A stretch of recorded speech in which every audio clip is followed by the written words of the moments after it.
How to change your Facebook profile link. It's a very simple and a quick process, so let's jump into the video.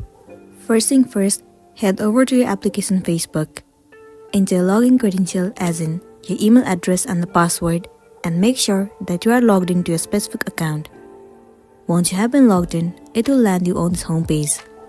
Now head over to menu at the bottom right corner of the screen.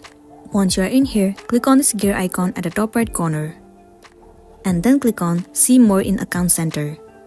Now, head over to your profiles at the very top. And then click on your specific Facebook account. Tap on Username. So, in order for you to change the Facebook profile link, you have to change your username of your Facebook account. Well, if you already have entered your username, you have to remove it and then enter the new username. Once you have created a new username, tap on Done at the bottom right corner of the screen. And then once again click on Done at the bottom. Well, once you have changed your username, eventually your profile link will also be changed and then you'll be good to go. So that's all for today, and this is simply how you can change your Facebook profile link. Make sure to smash the like button and consider subscribing if you found this video helpful. We'll see you in the next one.